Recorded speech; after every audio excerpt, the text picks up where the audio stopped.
बिस्मिल्लाहिर्रहमानिर्रहीम। तो अपना पसंदीदा चैनल इम्तियाज़ की आवाज़ और उससे थोड़ा अपना होस्ट इम्तियाज़ शाह। तो अज का साडा मौजू है पंजाबी दियां लाजवाल नसीहतां। इसके शायर का नाम तो मैनूं नहीं पता, लेकिन ये गल्लां बड़े मज़े दियां ने। मैं इस वास्ते गुजारिश करसा कि थोड़ी तवज्जो दे सो, इंशाअल्लाह मज़ा हासिल। कि मेरा आखा मन लै पुत्रा, हर गल पल्ले बन लै पुत्रा। मोड़ां वाली राह नहीं चंगी, नित बेगानी चाह नहीं चंगी। असलूं हौला दिल नहीं चंगा, बहुता वड्डा तिल नहीं चंगा।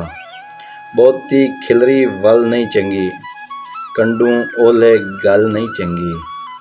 तिड़के मारी छाल नहीं चंगी, बहुती लम्मी काल नहीं चंगी।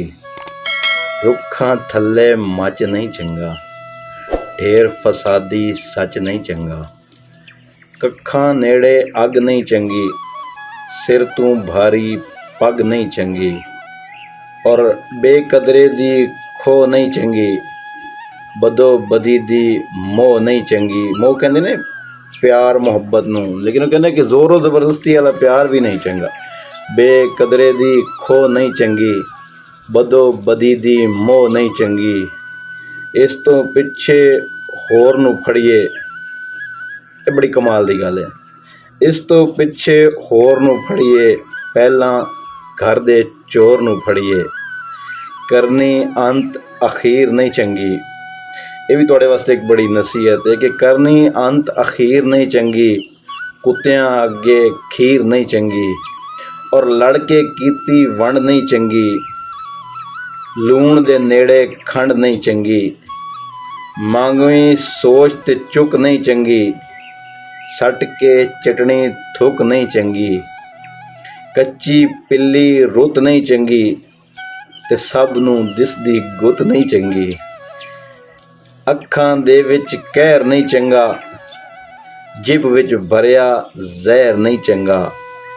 तू तू ते तकरार नहीं चंगी, हट के बैठी नार नहीं चंगी। वखरी वखरी तवण नहीं चंगी, वखरी वखरी तौण नहीं चंगी। शेर दा वजन है तौण, कहने आटा गुन्या होया जो है ना, कि एक खारे दो तीन जगह ते तौण आटे दी चंगी नहीं। कि वखरी वखरी तौण नहीं चंगी, एवें करनी चौण नहीं चंगी। जेठ हाड़ दी धुप नहीं चंगी, मौतां वर्गी चुभ नहीं चंगी। रस्ते दे विच बेर नहीं चंगी, सुलह विच करनी देर नहीं चंगी। ये गल्लां जे भुल जावेंगा, ये आखिरी नसीहत है कि ये गल्लां जे भुल जावेंगा, पुत्रा जग ते रुल जावेंगा। और मेरी तरफों तुसां सारिआं नूं वसलाम। सदा वसदे रहो, सदा आबाद रहो।